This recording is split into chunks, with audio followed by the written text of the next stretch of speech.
on the scoreboard last night? I think it was just pure elation. You're out there and I think they said on the TV, can you hear the roar in Fayetteville? And our team roared. It was a pretty exciting moment. Some literally, Mary, you just spoke to, jumped for joy. It was just a really cool moment. It was an awesome moment for our program. And just to feel that excitement from this group, it was just a really special night. Were you guys expecting to host, or was it you just didn't know? Or we didn't know. I think that going into it, we knew we had a good shot. We knew our body of work was pretty solid, and our resume looked pretty good, especially with the ones that we were right around. And when we saw Oklahoma go up and we weren't in there, we knew we had a really good shot. And then when we saw Alabama as the 12, and we have a very similar resume as them, we were pretty confident we were going to come up pretty shortly after Alabama, and we got the 13 seed, which is right behind Alabama's 12. When you took over the program, obviously they were coming off a bad year. Your first year was understandably rough.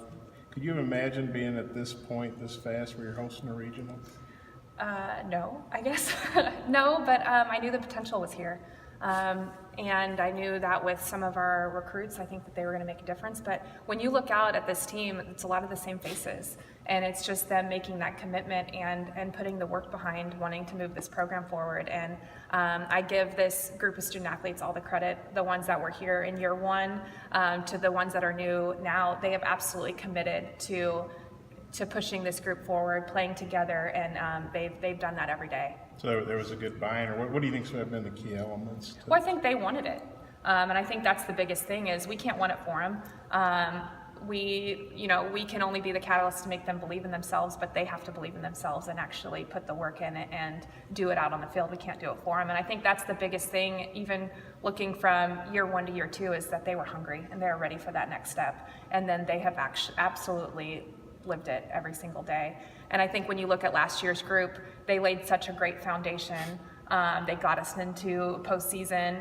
We got dipped our toes in, got our feet wet a little bit, and then this group has elevated this program even more. And I am excited about the future. What's been the influence of Autumn at third base in this team? Oh, Autumn's just so solid for us.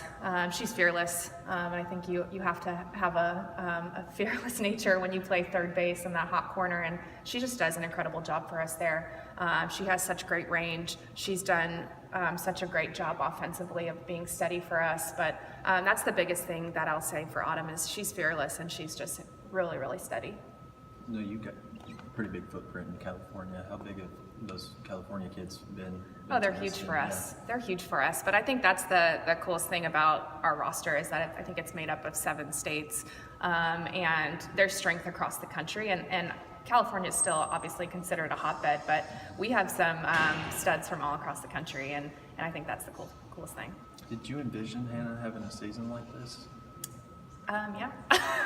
We knew she had just this special talent. We saw it early in her, and from the time she committed, she only got better. And she just is such a smart hitter, but she's just such a consistent player. And so, yeah, we absolutely knew that she had this in her. Hey, Mary was saying you guys were the only SEC school to offer her a scholarship. What did you guys maybe see that others missed? Well, she just has an incredible talent.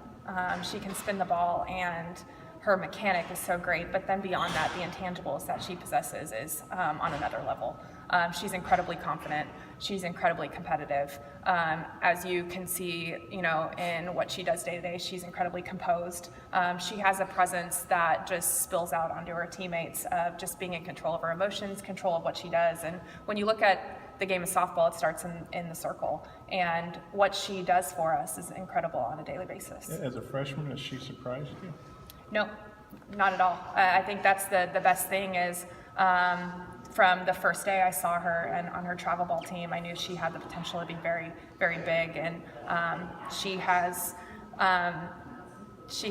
filled every expectation, gone past everything that I expected for her. But she's built for this. She's built for this stage. She's built to lead a team, and she's done an incredible job at that. Is it safe to say you took the job expecting success ultimately, but maybe it's just come faster than you host a regional, just maybe not in 3 years? Yeah, no, I think that when you when I took this job and looked, I knew that we had our work cut out for us. And when asked, you know, what's the timeline? When do you think you can get there? And I was like, okay, well, I think we can be in the postseason by year 3. And this group had a different plan. You know, they had us in the postseason in year 2, and then, you know, they just continued to elevate our program, and they continue to commit to the process. And so would I have imagined that we were hosting in year 3? No, but I'm excited, and this is exactly what this group has earned.